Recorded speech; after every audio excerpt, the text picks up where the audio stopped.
টানা 12 দিন ধরে হামলা পাল্টা হামলার পর ইরান এবং ইসরায়েলের মধ্যে চলছে যুদ্ধবিরতি। এই যুদ্ধে ইরান এবং ইসরায়েল উভয় দেশ নিজেদেরকে জয়ী বলে দাবি করেছে। সামরিক বিশ্লেষকদের মতে ইরান এই যুদ্ধে তুলনামূলক বেশি ক্ষতিগ্রস্ত হলেও তারা এই যুদ্ধে সফল এবং বিজয়ী হয়েছে। অপরদিকে ইসরায়েল ইরানের তুলনায় কম ক্ষতিগ্রস্ত হলেও তারা এই যুদ্ধে ব্যর্থ এবং পরাজিত হয়েছে। আর এজন্যই ইসরায়েল ডোনাল্ড ট্রাম্পকে যুদ্ধবিরতির প্রতিশ্রুতি দেওয়া সত্ত্বেও যুদ্ধবিরতি মানতে অস্বীকৃতি জানাচ্ছে। এই যুদ্ধে ইসরায়েল কেন পরাজিত? কারণ ইসরায়েল যে সমস্ত লক্ষ্য এবং উদ্দেশ্য নিয়ে আগ্রাসন শুরু করেছিল তার একটি লক্ষ্য তারা পূরণ করতে পারেনি। তাদের লক্ষ্য ছিল ইরানের পারমাণবিক সক্ষমতা একেবারেই ধ্বংস করা এবং ইরানের পারমাণবিক কর্মসূচি বন্ধ করা, কিন্তু তারা এই লক্ষ্য অর্জন করতে পারেনি। যদিও এই লক্ষ্য অর্জন করতে তাদের এই যে পারমাণবিক সক্ষমতা ধ্বংসের যে চেষ্টা, এই চেষ্টায় মার্কিন যুক্তরাষ্ট্র সরাসরি সহযোগিতা করেছে, সরাসরি ইরানের উপর বোমা হামলা চালিয়েছে। মার্কিন প্রেসিডেন্ট অবশ্য দাবি করেছেন যে ইরানের পারমাণবিক সক্ষমতা একেবারেই ধ্বংস হয়েছে, কিন্তু ইরানের পারমাণবিক সক্ষমতা এবং পারমাণবিক কেন্দ্রগুলো যে একেবারেই ধ্বংস হয়ে গেছে এর সপক্ষে এখনো পর্যন্ত কোনো প্রমাণ পাওয়া যায়নি।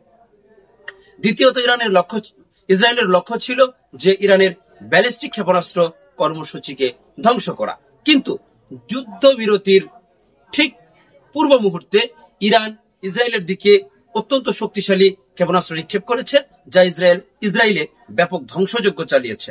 এটার মাধ্যমে প্রমাণ হয়েছে যে ইরানের মিসাইল ভান্ডার এখন অক্ষত এবং অত্যন্ত শক্তিশালী পর্যায়ে রয়েছে। ইসরায়েলের আরেকটি লক্ষ্য ছিল যে ইরানের বর্তমান যে সরকার, এই সরকার ইসরায়েলের প্রতি বিদ্বেষপ্রবণ, সুতরাং এই সরকারকে উৎখাত করতে হবে। এজন্য ইরানের জনগণের প্রতি উস্কানিমূলক বার্তা দেওয়া হয়েছে, কিন্তু ইরানের জনগণ ইসরায়েলের উস্কানির ফাঁদে পা না দিয়ে বরং বর্তমান সরকারের নেতৃত্বেই তারা আরো পূর্বের তুলনায় ঐক্যবদ্ধ বেশি হয়েছে। ইসরায়েলের আরেকটি লক্ষ্য ছিল যে ইরানের সামরিক যে নেতৃত্ব তাদেরকে হত্যা করা এবং ইরানের পারমাণবিক বিজ্ঞানীদেরকে হত্যা করা, যাতে করে তাদের এই সামরিক নেতৃত্ব এবং তাদের পারমাণবিক কর্মসূচি এটা যাতে দুর্বল হয়ে আসে।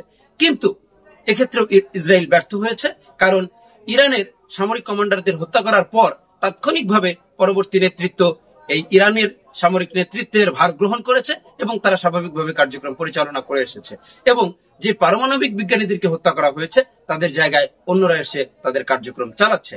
সুতরাং ইরানের পরমাণু সংক্রান্ত জ্ঞানের ভিতরে যে শূন্যতা সৃষ্টির লক্ষ্য ইসরায়েলের ছিল সেটাও পূরণ হয়নি, সামরিক নেতৃত্বের শূন্যতা সৃষ্টি করার যে লক্ষ্য ইসরায়েলের ছিল সেটাও পূর্ণ হয়নি। এবং ইসরায়েলের আরেকটি লক্ষ্য ছিল যে গাজা শহরকে তারা যেভাবে ধ্বংস করেছে ইরানকেও ঠিক সেভাবে ধ্বংস করবে। সেই লক্ষ্যে একযোগে 200-র মতো বিমান নিয়ে হামলা চালিয়েছে মার্কিন যুক্তরাষ্ট্র, বহু সংখ্যক বিমান নিয়ে হামলা চালিয়েছে। কিন্তু ইরান যখন তার পাল্টা জবাব দিয়েছে তখন ইসরায়েলেরও বহুতল ভবনগুলো ধসে পড়েছে, তাদের তেল শোধনাগার ধ্বংস হয়েছে, তাদের বিদ্যুৎ কেন্দ্রগুলো ক্ষতিগ্রস্ত হয়েছে, বিভিন্ন গবেষণাগারগুলো ধ্বংস হয়েছে। এগুলো ইসরায়েলিরা সাধারণত কখনো দেখেন নাই। তারা সাধারণভাবে গাজা এগুলো দেখতে দেখতে অভ্যস্ত ছিল, কিন্তু তারা ইসরায়েল এরকম একটি ধ্বংসযজ্ঞ হবে এটা তাদের কল্পনার বাইরে ছিল। যখন তারা এরকম ধ্বংসযজ্ঞগুলো দেখেছে তখন তারা আতঙ্কিত হয়ে পড়েছে। এভাবে ইসরায়েল যে সমস্ত লক্ষ্য নিয়ে ইরানে আগ্রাসন শুরু করেছিল তার একটি লক্ষ্য যেহেতু তারা পূরণ করতে পারে নাই, এবং কোন লক্ষ্য পূরণ করা ছাড়াই মার্কিন প্রেসিডেন্ট ডোনাল্ড ট্রাম্পের চাপে তাকে যুদ্ধের ময়দান থেকে তাকে পিছুটা নিতে হয়েছে। সুতরাং এটা নিঃসন্দেহে বলতে হবে যে ইসরায়েল এই আগ্রাসনে নিঃসন্দেহে ব্যর্থ হয়েছে এবং এটা তাদের সুনিশ্চিত পরাজয়। এখন এই যে ইরান এবং ইসরায়েলের মধ্যকার এই সংঘাতে ইসরায়েল কোন লক্ষ্য পূরণ করা ছাড়াই পিছুটা নিল, এটার মাধ্যমে ইসরায়েল আসলে কি ধরনের ক্ষতিগ্রস্ত হয়েছে? ইসরায়েলের সবচেয়ে বড় ক্ষতিটা যেখানে হয়েছে সেটা হচ্ছে ইসরায়েল মার্কিন যুক্তরাষ্ট্র এবং পশ্চিমা বিশ্বের সহযোগিতায় মধ্যপ্রাচ্যের নেতৃত্বের আসনে ছিল। মধ্যপ্রাচ্যের পট পরিবর্তনের বিভিন্ন ধরনের ছক আঁকত এবং সেই ছক তারা বাস্তবায়ন করত। আর এজন্য আরব বিশ্বের নেতারা ইসরায়েলকে নিয়ে এক ধরনের ভীতিকর পরিস্থিতিতে থাকতো, অর্থাৎ তাদের ভেতরে ইসরায়েল ভীতি কাজ করত।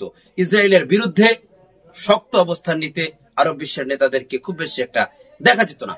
এই যে হামলাটি হলো, এই যে যুদ্ধটি হলো, এই যুদ্ধে ইরানের সঙ্গে না পেরে উঠে শেষ পর্যন্ত যে পিছুটা নিতে হলো, এটার ফলে ইসরায়েলে মার্কিন যুক্তরাষ্ট্র এবং পশ্চিমাদের সহায়তায় মধ্যপ্রাচ্যে যে ইসরায়েলের নেতৃত্ব ছিল, এই নেতৃত্বের জায়গাটা দুর্বল হয়ে এসেছে এবং ইসরায়েলের প্রতি আরব নেতাদের ভেতরে যে ইসরায়েল ভীতিটা ছিল, এই ভীতিটা সুনিশ্চিতভাবেই এখন কমে আসবে। অর্থাৎ মধ্যপ্রাচ্যে এখন ইসরায়েল আর একক নেতৃত্বের জায়গায় নেই, বরং ইরান তাদের সঙ্গে নেতৃত্বের জায়গায় চলে এসেছে এবং মধ্যপ্রাচ্য এখন আর ইরান ইসরায়েলের আঁকা ছকে চলছে না, বরং ইসরায়েলের ছকের বাইরেও মধ্যপ্রাচ্য চলতে শুরু করেছে। এই ইসরায়েলকে ব্যবহার করে মার্কিন যুক্তরাষ্ট্র এবং পশ্চিমারা মধ্যপ্রাচ্যকে নিয়ন্ত্রণ করত, অর্থাৎ ইসরায়েলকে দিয়ে গোটা মধ্যপ্রাচ্যকে তারা ব্ল্যাকমেইল করত। সেই জায়গাটায় কিন্তু একটা এই যে মার্কিন যুক্তরাষ্ট্র ইসরায়েলকে ব্যবহার করে মধ্যপ্রাচ্যের নিয়ন্ত্রণ করা, এই জায়গাটা কিন্তু দুর্বল হয়ে আসবে। অর্থাৎ ইসরায়েল এই যুদ্ধের মাধ্যমে পিছুটান নেওয়ার মাধ্যমে তারা আরব বিশ্বের যে মধ্যপ্রাচ্যের যে নেতৃত্ব, এই নেতৃত্বে যেমন পতন এসেছে, ঠিক একইভাবে ইসরায়েলকে ব্যবহার করে মধ্যপ্রাচ্যে যে মার্কিন যুক্তরাষ্ট্রের নিয়ন্ত্রণের কৌশল, এই কৌশলেও কিন্তু পতন শুরু হয়েছে। মোট কথা, এই যুদ্ধের মাধ্যমে ইরান একটি বৃহৎ শক্তি হিসাবে নিজের অস্তিত্বকে তুলে ধরেছে, একটা বৃহৎ শক্তি হিসাবে আত্মপ্রকাশ ঘটেছে এবং ইসরায়েলের পতন যে চলে এসেছে, ইসরায়েল এবং মধ্যপ্রাচ্যে মার্কিন যুক্তরাষ্ট্রের প্রভাবের যে পতন, এই পতনের সূচনা হয়েছে ইরান এবং ইসরায়েলের মধ্যকার এই যুদ্ধ এবং এই যুদ্ধে ব্যর্থ হয়ে ইসরায়েলের পিছুটান নেওয়ার মাধ্যমে। সবাইকে ধন্যবাদ।